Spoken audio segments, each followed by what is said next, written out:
وہ انٹرنیشنل شہروں کے مقابلے کا شہر تھا، اور لندن کی طرح جو ہے کراچی میں بھی ٹرام چلتی تھی اور اس طرح کا نظام تھا. لیکن لندن میں اب انڈر وے اور وہ جو ٹیوب ٹرین وغیرہ اور ٹرانسپورٹیشن کا انتہائی بہترین نظام ہوا، اور کراچی اس کے برعکس جو ہے وہ چنچی رکشوں پر اور سی این جی رکشوں پر اور اس طرح کے نظام میں آج کل داخل ہوا ہے. سیم یہی صورتحال سیوریج سسٹم کی ہے کہ کراچی پوری دنیا میں اس وقت جو بدترین گندے شہر جہاں بہت زیادہ پولوشن بھی اور گندگی بھی ہے، ان میں ٹاپ 10 میں تو کم سے کم شمار ہوتا ہو. لیکن یہ سب صورتحال جو ہے اس شہر کے ساتھ ہے جو سال ہا سال سے معیشت کو اور پاکستان کو سنبھال رہا ہے. وہاں یہ صورتحال ہے. یہ جو دکھ بھری داستان ہے، اس کا مطلب قطعی یہ نہیں کہ کراچی میں کوئی اچھی صورت نہیں ہے، یہاں اچھے لوگ نہیں رہتے، بلکہ یہ ہے کہ یہاں قیادت کا فقدان ہے. قیادت وہ نہیں ہے، اور جو قیادت ہے اگر اس کا ہر وقت ایک ہی شکوہ ہو کہ جی ان کے پاس اختیار نہیں ہے، ان کے پاس فنڈز نہیں ہیں، ان کے پاس اختیار نہیں ہے، تو با اختیار لوگ اگر نہیں ہوتے تو انہیں پھر کم سے کم جو ہے عوام کے ساتھ جو ہے یہ انصاف ضرور کرنا چاہیے کہ انہیں ان منصب پر، ان کرسیوں پر، ان عہدوں پر فائز نہیں رہنا چاہیے. از خود جو ہے رضاکارانہ طور پر اپنی ذمہ داریوں سے خود کو سبکدوش کر لینا چاہیے تاکہ کوئی متبادل انتظام ہو سکے. آج اس میں جو اتنی ساری باتیں ہیں، تو ایک تو یہ کہ 2-3 دن سے جو کراچی کی صورتحال بارش کے حوالے سے ہے وہ بہت ابتر ہے، اور اس میں بہرحال کچھ بہتری کا امکان نظر آتا ہے کہ این ڈی ایم اے کی طرف سے جو ہے نکاسی آب کے لیے جو ہے نالوں کی صفائی جو پورے شہر کو وہ دیتے ہیں، ڈرینیج سسٹم پرووائڈ کرتے ہیں، ان کی صفائی کا کام ہو رہا ہے. اور اگرچہ یہ بہت پہلے ہو جانا چاہیے تھا، لیکن جب مقامی قیادت اس پر یا مقامی لوگ یا مقامی انتظامیہ اگر اس پر توجہ نہیں دیتی ہے تو بالآخر شہریوں کو ریلیف دینے کے لیے وفاقی اداروں کو اس طرف آنا پڑتا ہے، جو ایک حد تک قابل ستائش ہے. لیکن دوسری طرف جو ہے وہ ایک نہایت ہی افسوسناک بھی ہے کہ جن کی ذمہ داریاں ہیں وہ اس کو پورا نہیں کرتے، اور اس کے لیے پھر جو ہے ان اداروں سے مدد لی جاتی ہے کہ جن اداروں کا یہ کام نہیں ہے. بہرحال آج جو سندھ حکومت کے کتے کے کاٹے والے معاملے پر جو ہے جو بحث ہوتی رہی ہے، اور اس کا ایک تازہ ترین واقعہ کراچی میں آج ہوا کہ آج ایک 2 سالہ بچے کو کتے نے کاٹ لیا، اور شدید طریقے سے اس کے فیس پر حملہ آور ہوا، جس میں یہ امکان بھی ظاہر کیا جا رہا ہے کہ بچے کی آنکھ ضائع ہونے کا خدشہ ہے. اور جب بچے کو بچانے کے لیے ایک شخص آگے بڑھا تو کتے نے اس پر بھی حملہ کر دیا. اور اس طرح یہ جو آوارہ کتوں کی جو بہتات ہے یہ لوگوں کی زندگی اجیرن کیے ہوئے ہے. ہر محلے میں، ہر ان علاقوں میں جن علاقوں کے بارے میں سوچا بھی نہیں جا سکتا، وہاں بھی کتوں کے غول جو ہیں وہ گلیوں میں، سڑکوں میں رات کو اور دن میں بھی، لیکن رات کو زیادہ تر جو ہے وہ اس طرح سے پھر رہے ہوتے ہیں کہ راہگیر جو ہے، گزرنے والا جو ہے، وہ ایک شدید خوف کا شکار ہوتا ہے. اور صرف خوف کا شکار نہیں ہوتا بلکہ ان میں سے بعض لوگ جو ہیں وہ اپنے ان کی اس کا جو ان کی ایک حملہ ہوتا ہے اس کا شکار بھی ہو جاتے ہیں. اور یہ وفاق کی حکومت کا کام نہیں ہے، یہ صوبائی حکومت کا ایک حد تک کام ہے، لیکن وہ ویکسین اور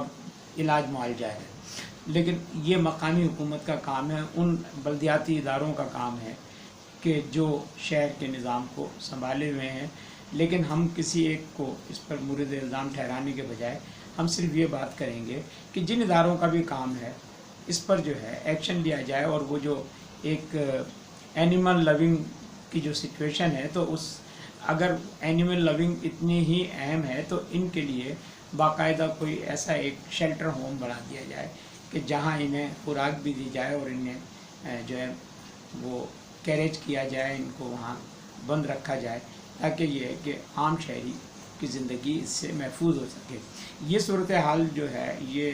تشویشناک ہے اور یہ وقت کے ساتھ ساتھ بڑھتی جا رہی ہے، لیکن حکومت سندھ یا مقامی حکومت دونوں پر اس کا کوئی اثر نہیں ہو رہا، اور اس سے عام آدمی متاثر ہو رہا ہے۔ اس لیے اس بات کا آپ سے تذکرہ کرنا ضروری تھا کہ شاید یہ آواز جو ہے یہ کوئی نوٹس لینے پر، کوئی توجہ دینے پر، کوئی اقدام کرنے پر ان اداروں کو اور ان لوگوں کو جو ہے مجبور کرے، یا ان لوگوں کو متوجہ کرے کہ جن کے دائرہ اختیار میں یہ صورتحال ہے۔ یہ پہلی بات تھی۔ اور دوسری بات یہ ہے کہ میں نے، جیسا کہ آپ کے علم میں ہے کہ گزشتہ دنوں میرے چھوٹے بھائی کا بھی انتقال جو ہے وہ چیسٹ انفیکشن کی وجہ سے ہوا، اور اس میں ایک سیویئر کنڈیشن بھی آ گئی تھی جہاں اسے وینٹیلیٹر کی ضرورت تھی اور آئی سی یو کی ضرورت تھی، لیکن حیدرآباد میں بھی جو ایک محدود پیمانے پر یہ سہولتیں موجود ہیں، اور زیادہ تر سرکاری ہسپتال جو ہیں وہ لوگوں کو مشورہ دیتے ہیں کہ وہ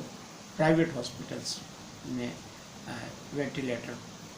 لے کر، مطلب وینٹیلیٹر پر اگر کسی مریض کو جانا ہے تو وہ پرائیویٹلی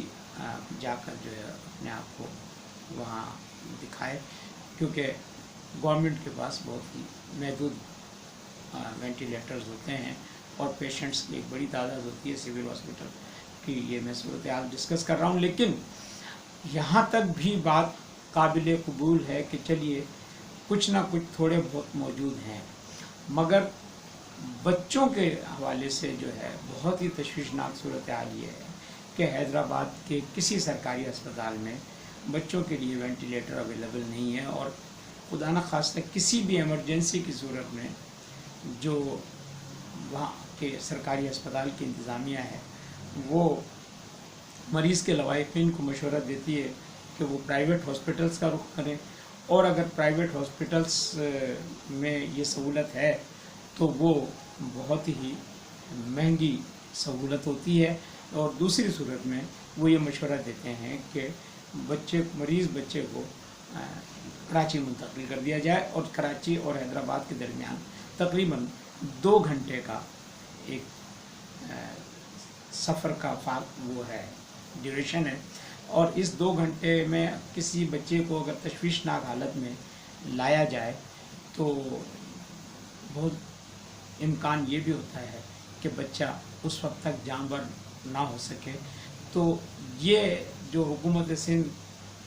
کے بہت بڑے بڑے دعوے ہیں ہیلتھ کے شعبے میں، بڑی خدمات اور بڑے اقدامات اور بہت ساری سہولیات کی، تو ان دعووں کی کلی جو ہے وہ جب اس قسم کی صورتحال سامنے آتی ہے تو کھل جاتی ہے۔ تو میری ارباب اقتدار سے اور بالخصوص وزیر اعلیٰ سندھ سے یہ میری درخواست ہے کہ مہربانی کر کے پریس کانفرنسز اور پریس بریفنگ میں جن دعووں کی آپ جو ہے وہ کا آپ اعلان کرتے ہیں، اور جو دعوے آپ ہیلتھ سیکٹر کے حوالے سے کرتے ہیں، تو یہ دونوں جو ایشوز ہیں یہ ہیلتھ سیکٹر کے ہی ہیں،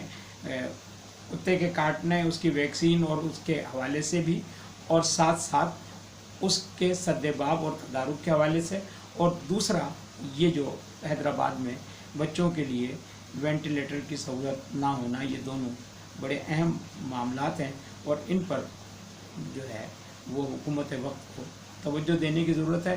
آج آپ کا زیادہ وقت میں نہیں لوں گا، اور میں چاہوں گا کہ آپ اس معاملے کو زیادہ سے زیادہ شیئر کریں، اور ہمیں اس معاملے کے تدارک کے لیے اپنے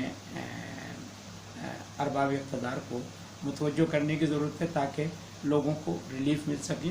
اور